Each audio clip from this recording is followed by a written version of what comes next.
भारतीय नौसेना का नवीनतम पोत आईएनएस तुशील 9 दिसंबर 2024 को रूस के कलिनिनग्राद में कमीशन हुआ और अब यह भारत लौट रहा है। फरवरी 2025 तक यह भारत के पश्चिमी तट पर पहुंचने की उम्मीद है। आईएनएस तुशील ने अपनी पहली तैनाती के दौरान 27 दिसंबर को मोरक्को के कैसाब्लांका में कदम रखा, जिससे भारत और मोरक्को के बीच कूटनीतिक और नौसैनिक संबंध मजबूत हुए। यह stealth missile frigate, BrahMos cruise missile और उन्नत स्वदेशी तकनीक से लैस है, जो भारत की आत्मनिर्भरता को बढ़ाता है। रूस से भारत की यात्रा में तुशील ने पैसेज एक्सरसाइज पासेक्स में भी हिस्सा लिया, जो समुद्री सुरक्षा को मजबूत करने के लिए महत्वपूर्ण है। वही पूरा अपडेट क्या है दोस्तों, इस वीडियो में जानते हैं। उसके लिए आगे बढ़ने से पहले इस वीडियो को एक लाइक करके चैनल को सब्सक्राइब जरूर कर लीजिए, क्योंकि यह आपके लिए 1 सेकंड का काम है, लेकिन इससे हमारी काफी बड़ी मदद होती है। यह एक स्टील्थ मिसाइल फ्रिगेट है, जो 9 दिसंबर 2024 को रूस के कलिनिनग्राद में यंत्र शिपयार्ड में कमीशन हुआ। अब यह जहाज भारत वापस आ रहा है और अधिकारियों के मुताबिक यह फरवरी 2025 तक भारत के पश्चिमी तट पर पहुंचने की उम्मीद है। आईएनएस तुशील भारतीय नौसेना की उन्नति का एक अहम हिस्सा है और यह भारतीय रक्षा क्षेत्र में आत्मनिर्भरता को बढ़ावा देने के लिए एक बड़ा कदम है। आईएनएस तुशील की पहली परिचालन तैनाती ने 27 दिसंबर को मोरक्को के कैसाब्लांका में एक महत्वपूर्ण रणनीतिक बंदरगाह पर कदम रखा। यह सिर्फ एक रसद पड़ाव नहीं था, बल्कि भारत और मोरक्को के बीच नौसैनिक और कूटनीतिक संबंधों को मजबूत करने का एक अहम कदम था।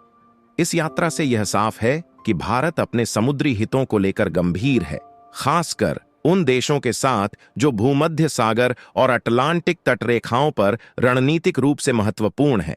वही दोस्तों, अधिक नॉलेज के लिए आपको बता दे कि आईएनएस तुशील का नाम संस्कृत के शब्द तुशील से लिया गया है, जिसका अर्थ है रक्षक कवच। यह परियोजना 1135.6 के तहत एक उन्नत संस्करण है, जिसे क्रिवाक 3 श्रेणी का फ्रिगेट कहा जाता है।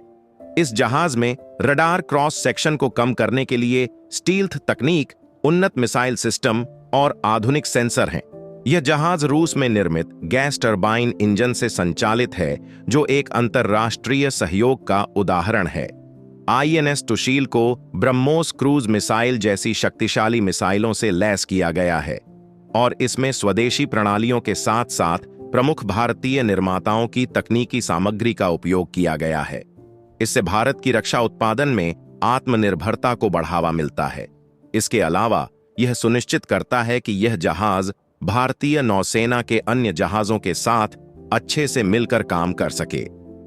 आईएनएस तुशील की यात्रा के दौरान उसने मोरक्को में पैसेज एक्सरसाइज पासेक्स में भाग लिया, जिसमें भारत की नौसेना ने अन्य मित्र देशों के साथ सामरिक सहयोग और सर्वोत्तम प्रथाओं का आदान प्रदान किया।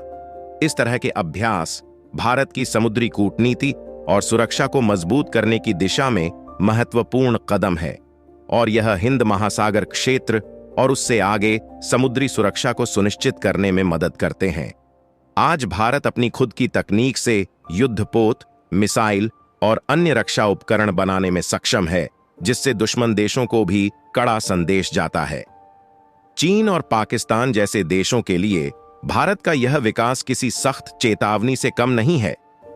कुछ समय पहले ही भारत ने रूस और जापान को पीछे छोड़ते हुए एशिया में तीसरा सबसे बड़ा देश बनने का गौरव हासिल किया है, जिससे भारत का नाम पूरी दुनिया में गूंज रहा है।